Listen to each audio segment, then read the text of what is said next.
স্বাগত। আমরা তো প্রায়শই নানা রকম লেখালেখি, ধরুন বই বা আর্টিকেল, এগুলো নিয়ে আলোচনা করি।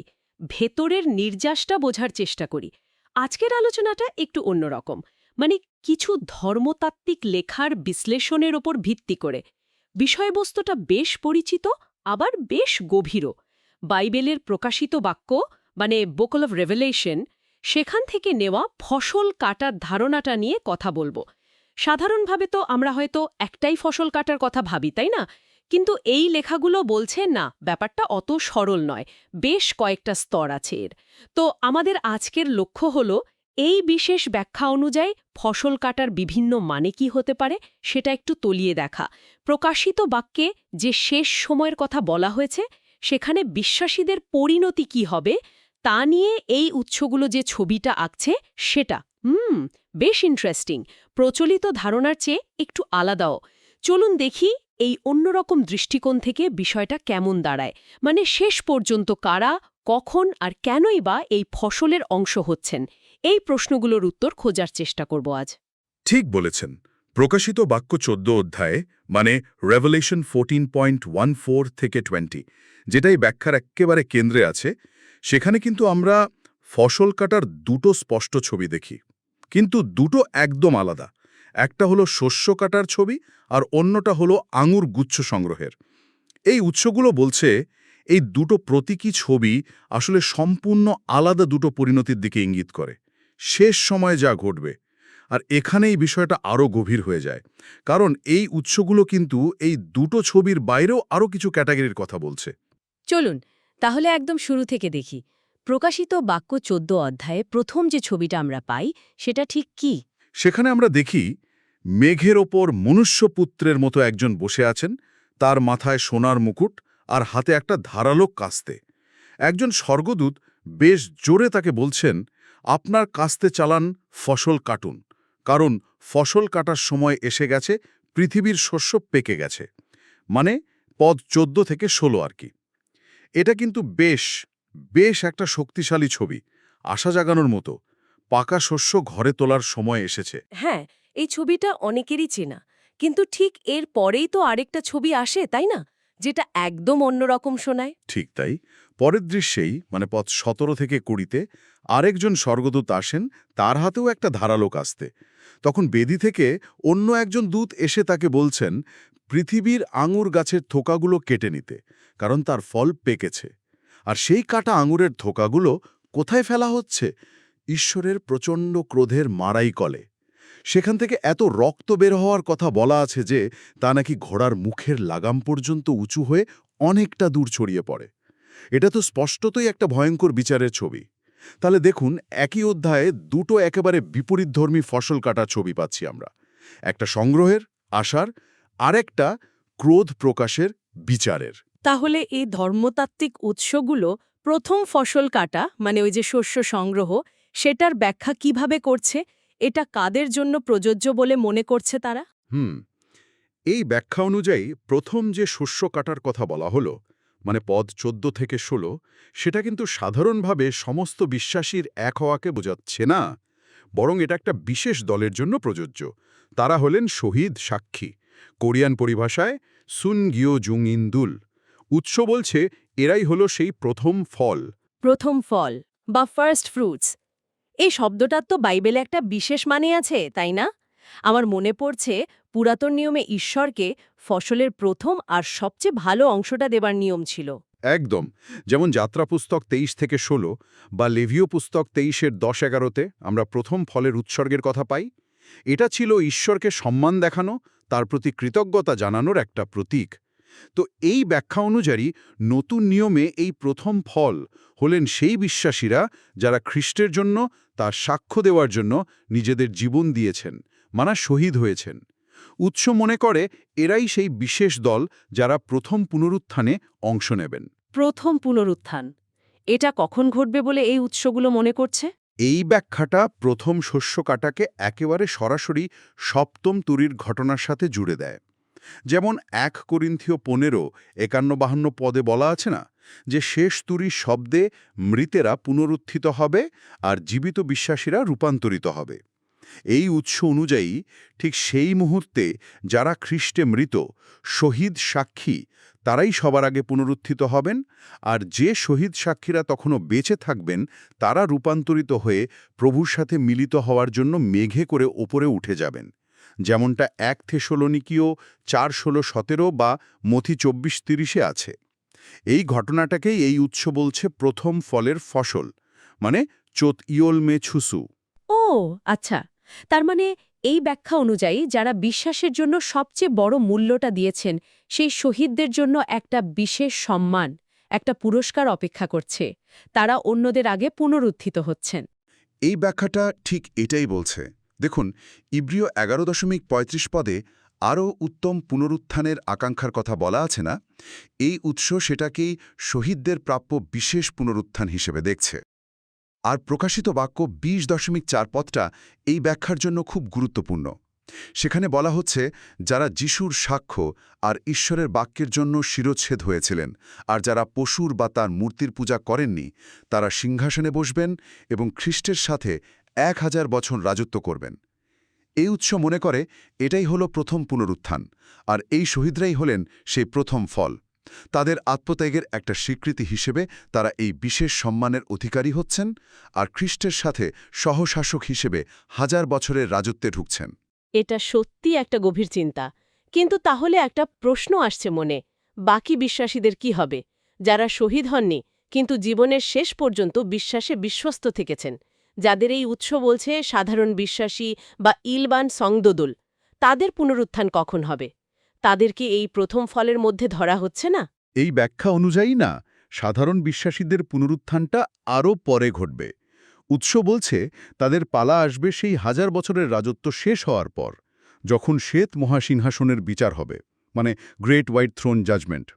প্রকাশিত বাক্য ২০:১১-১৫-তে যেমন আছে। দেখুন, যোহান ৫:২৮-২৯ পদে যিশু কিন্তু ২ ধরনের পুনরুত্থানের কথা বলেছিলেন। যারা ভালো কাজ করেছে তাদের জীবনের পুনরুত্থান, আর যারা মন্দ কাজ করেছে তাদের বিচারের পুনরুত্থান। তো এই উৎস অনুযায়ী সাধারণ বিশ্বাসীরা যারা বিশ্বস্ত ছিলেন তারা সেই জীবনের পুনরুত্থানে অংশ নেবেন। আর এই ঘটনাটাকেই উৎস সাধারণ বিশ্বাসীদের জন্য প্রযোজ্য শস্য সংগ্রহ বা গোকশিক চুসু হিসাবে দেখছে, যেটা প্রথম ফলের ফসল কাটার থেকে আলাদা এবং পরে ঘটছে।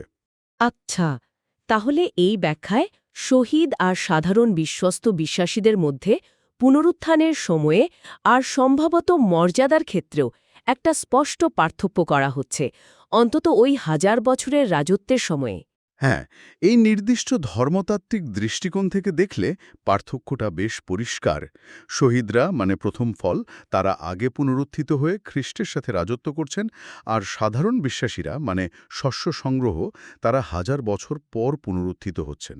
এটা অনেকের কাছে একটু অবাক করার মতো লাগতে পারে, কারণ সাধারণত ভাবা হয় যে সব বিশ্বাসীর পুনরুত্থান একসাথেই হবে। তবে উৎস এটাও বলতে ভোলেনি যে শেষ পর্যন্ত অনন্ত জীবনে উভয় দলই কিন্তু স্বর্গদূতের সমান হবে, ঈশ্বরের কাছেই থাকবে, লুক ২০:৩৫-৩৬ বা মতি ২২:৩০-এর মতো। তাই এই পার্থক্যটা হয়তো মূলত ওই ১,০০০ বছরের রাজত্বকালের বিশেষ ভূমিকা বা সম্মানের ব্যাপার, অনন্তকালীন পরিণতির নয়। বুঝতে পারলাম। এই ব্যাখ্যাটা প্রচলিত অনেক ধারণার চেয়ে আলাদা আর বেশ নির্দিষ্ট। আচ্ছা, এবার তাহলে ফেরা যাক প্রকাশিত বাক্য ১৪ অধ্যায়ের দ্বিতীয় ছবিটা। ওই যে আঙ্গুর সংগ্রহের ভয়ঙ্কর চিত্রটা, মানে পদসং ইছু ইছু। শস্য সংগ্রহ যদি বিশ্বাসীদের এক করার প্রতীক হয়, তাহলে আঙ্গুর সংগ্রহটা কাদের জন্য? এটা তো সম্পূর্ণ উল্টো ছবি, আর এর মানেও উল্টো। উৎস অনুসারে আঙুর সংগ্রহটা হল ঈশ্বরের জমে থাকা ক্রোধ প্রকাশের প্রতীক, যা দুষ্টদের ওপর নেমে আসবে। এটা কোনো রক্ষা বা উদ্ধারের ঘটনা নয়, বরং সরাসরি বিচার। এই ব্যাখ্যা অনুযায়ী এটা শেষ সময়ে পৃথিবীতে ঈশ্বরের ৭টা চূড়ান্ত মহামারী বা প্লেগস ঢেলে দেওয়ার ঘটনার সাথে সম্পর্কিত হতে পারে, প্রকাশিত বাক্য ১৬.১-এর মতো। অথবা এটা আরও নির্দিষ্টভাবে আরমাগেদনের যুদ্ধের পরে পশুর অনুসারী যে দুষ্ট বাহিনী, তাদের উপর ঈশ্বরের চূড়ান্ত বিচারের প্রতীকও হতে পারে, প্রকাশিত বাক্য ১৯.১৫ বা যিশাইয়া ৬৩.১-৬ পদের মতো। যেখানে ওই রক্তের নদীর বর্ণনা আছে, সেটা আসলে এই বিচারের ভয়াবহতাকেই তুলে ধরে। সুতরাং শস্য সংগ্রহ যেখানে ঈশ্বরের অনুগ্রহে বিশ্বাসীদের একত্রীকরণ, আঙুর সংগ্রহ যেখানে ঈশ্বরের ন্যায় বিচারে দুষ্টদের শাস্তি। পরিষ্কার হল একই ফসল কাটার রূপক ব্যবহার করে দুটো একদম বিপরীত পরিণতির কথা বলা হচ্ছে। কিন্তু এই উৎস তো এখানেই থামছে না, তাই না? তারা আরও একটা শ্রেণীর কথা বলছে, যেটা আরও বেশি ব্যাখ্যামূলক মনে হচ্ছে, কুরানো শস্য সংগ্রহ বা গ্লিনিং হারভেস্ট, কোরিয়ান ভাষায় ইসাক জুবগি চুসু। এটা আবার কি জিনিস? সাধারণ ফসল কাটার পর যা পড়ে থাকে সেরকম কিছু কুড়িয়ে নেওয়ার মতো শোনাচ্ছে যেন। ঠিক ধরেছেন, ধারণাটা অনেকটা ওই রকমই। আর উৎস কিন্তু নিজেই স্বীকার করছে যে বাইবেলে সরাসরি কুরানো শস্য সংগ্রহ বলে কোনো টার্ম নেই। এটা তাদের দেওয়া একটা ব্যাখ্যামূলক নাম।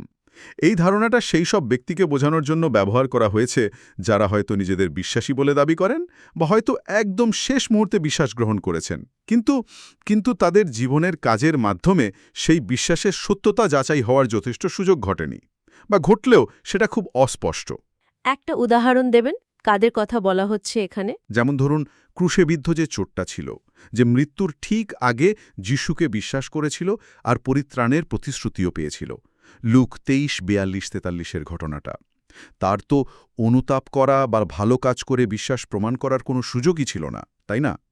অথবা ধরুন, তিতো 1:16 পদে যেমন কিছু লোকের কথা বলা আছে যারা মুখে ঈশ্বরকে জানার দাবি করে কিন্তু কাজে তাকে অস্বীকার করে। এদের বিশ্বাস কি আসল, খাঁটি? এই ব্যাখ্যা অনুযায়ী এদের অবস্থাটা একটু অন্যরকম।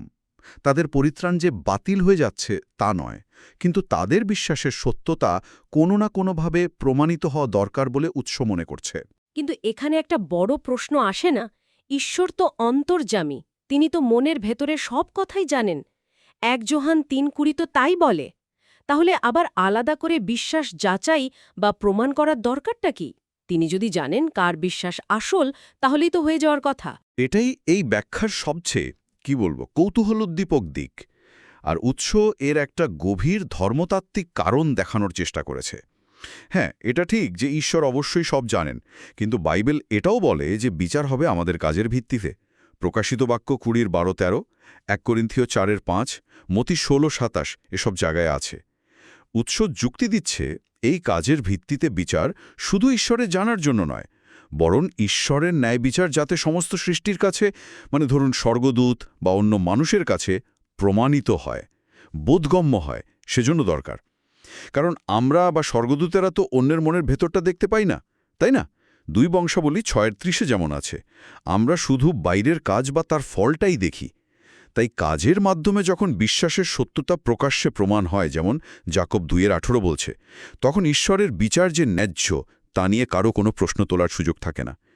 যদি ঈশ্বর শুধু অন্তরের বিশ্বাসের ভিত্তিতে কাউকে গ্রহণ করেন, যার জীবনে বিশ্বাসের কোনো প্রকাশ্য প্রমাণ নেই, তাহলে হয়তো ঈশ্বরের পক্ষপাতিত্ব বা বিচারের স্বচ্ছতা নিয়ে প্রশ্ন তুলতে পারে। তাই এই প্রকাশ্য বৈধতা বা পাবলিক ভ্যালিডেশনটা জরুরি। বাহ, এটা তো দারুণ একটা পয়েন্ট। অর্থাৎ ঈশ্বরের বিচার শুধু ন্যায্য হলেই চলবে না, সেটা যে ন্যায্য তা সমস্ত সৃষ্টির কাছে প্রতিষ্ঠিত হওয়াও দরকার। একটা সার্বজনীন স্বচ্ছতার ব্যাপার আর কি। তাহলে এই উৎস অনুযায়ী এই কুরানো শস্য সংগ্রহ বা বিশ্বাস যাচাইয়ের প্রক্রিয়াটা এটা কখন ঘটবে? উৎস এই ব্যাপারে খুব সুনির্দিষ্ট করে কিছু বলেনি, তবে একটা সম্ভাবনার কথা বলেছে। ধারণা করা হচ্ছে এটা হয়তো 1000 বছরের রাজত্বকালে বা তার একেবারে শেষে ঘটতে পারে। দেখুন, প্রকাশিত বাক্য 20:8 অনুযায়ী 1000 বছর শেষে শয়তানকে অল্প কিছু সময়ের জন্য ছাড়া হবে, আর সে বিভিন্ন জাতিকে বিভ্রান্ত করার চেষ্টা করবে। উৎস মনে করছে এই সময়টা হয়তো সেই সব বিশ্বাসীদের জন্য একটা পরীক্ষার সময় হবে, যাদের বিশ্বাস আগে পুরোপুরি যাচাই হয়নি। শয়তানের প্রলোভনের মুখে তাদের বিশ্বস্ততা বা তাদের হৃদয়ের আসল অবস্থাটা তখন প্রকাশিত হবে। লেখক এই প্রক্রিয়াটাকে আরও ভালোভাবে বোঝানোর জন্য অন্য নাম দেওয়ার কথাও ভেবেছেন, যেমন হৃদয় যাচাই ফসল, কোরিয়ানে মাওম গামজুং ছুসু, অথবা বিশ্বাস নিশ্চিতীকরণ ফসল মিতউম হুয়াগিং ছুসু। এই পুরো ধারণাটা আসলে ঈশ্বরের পরম করুণা, মানে শেষ মুহূর্তে সুযোগ পাওয়া, আর তার নিখুঁত ন্যায় বিচার, মানে প্রকাশ্যে যাচাইয়ের মাধ্যমে প্রতিষ্ঠা, এই দুটোর একটা জটিল কিন্তু সুন্দর সমন্বয় দেখানোর চেষ্টা করছে। সত্যিই খুব গভীর আর স্তরযুক্ত ব্যাখ্যা তো। তাহলে আজকের এই আলোচনা থেকে আমরা দেখলাম বাইবেলের আপাত দৃষ্টিতে সরল ফসল কাটার রূপকতা এই নির্দিষ্ট ধর্মতাত্ত্বিক ব্যাখ্যায় কতটা বহুমাত্রিক অর্থ ধারণ করতে পারে। এটা শুধু একটা ঘটনা নয়, বরং শেষ সময়ের একটা জটিল নাটকের বিভিন্ন অঙ্কের মতো। যেমন ১. শহীদদের বিশেষ সম্মান আর প্রথম পুনরুত্থান, মানে প্রথম ফলের ফসল। ২. সাধারণ বিশ্বাস তো বিশ্বাসীদের পরের পুনরুত্থান, মানে শস্য সংগ্রহ। ৩. দুষ্টদের ওপর ঈশ্বরের চূড়ান্ত বিচার, ওই আঙুর সংগ্রহ। আর ৪. এমনকি যাদের বিশ্বাস যাচাই হওয়া প্রয়োজন তাদের জন্য একটা সম্ভাব্য প্রক্রিয়া, এই কুড়ানো শস্য সংগ্রহ। এই সবকিছু মিলিয়ে ঈশ্বরের পরিকল্পনার একটা বিশাল ক্যানভাস তৈরি হচ্ছে এই ব্যাখ্যায়। একদম। আর মূল বিষয়টা হলো, এই ব্যাখ্যাগুলো যদিও এগুলো একটা নির্দিষ্ট দৃষ্টিকোণ থেকে আসছে, এগুলো আমাদের ঈশ্বরের চরিত্র নিয়ে নতুন করে ভাবতে বাধ্য করে। তার পরিকল্পনা কতটা সুদূরপ্রসারী, তার ন্যায় বিচার কতটা নিখুঁত, আবার একই সাথে তার করুণাও কতটা গভীর। বিশেষ করে কাজের মাধ্যমে বিশ্বাস প্রমাণের ধারণাটা, এবং বিচার কেন শুধু ঈশ্বরের জানার বিষয় নয়, বরং সৃষ্টির সামনে তা প্রমাণিত হওয়া প্রয়োজন। এই ভাবনাগুলো কিন্তু আমাদের নিজেদের জীবন আর বিশ্বাস নিয়েও প্রশ্ন তুলতে সাহায্য করে। ঈশ্বর যেমন আমাদের অন্তর দেখেন, তেমনি তিনি হয়তো চান আমাদের বিশ্বাস যেন আলোর মতো জ্বলে ওঠে, যা দেখে অন্যরাও ঈশ্বরকে মহিমা দেয়। ঠিক তাই। এই ব্যাখ্যাগুলো হয়তো সবার কাছে একইভাবে গ্রহণযোগ্য হবে না, কিন্তু এগুলো আমাদের চিন্তার খোরাক যোগায় নিঃসন্দেহে। আর এখানেই আজকের আলোচনা আমাদের জন্য একটা বড় প্রশ্ন রেখে যাচ্ছে। যদি পরিত্রাণের মূল ভিত্তি হয় অন্তরের বিশ্বাস আর ঈশ্বরের অনুগ্রহ, তাহলে শেষ পর্যন্ত বিশ্বাসীদের মধ্যে এই যে বিভিন্ন সময়ে পুনরুত্থান বা মর্যাদার পার্থক্যের কথা বলা হচ্ছে, যেমনটা এই উৎস ব্যাখ্যা করছে, অথবা এই বিশ্বাস যাচাইয়ের প্রয়োজনীয়তার কথা আসছে, এই বিষয়গুলোর চূড়ান্ত আধ্যাত্মিক মানেটা কি?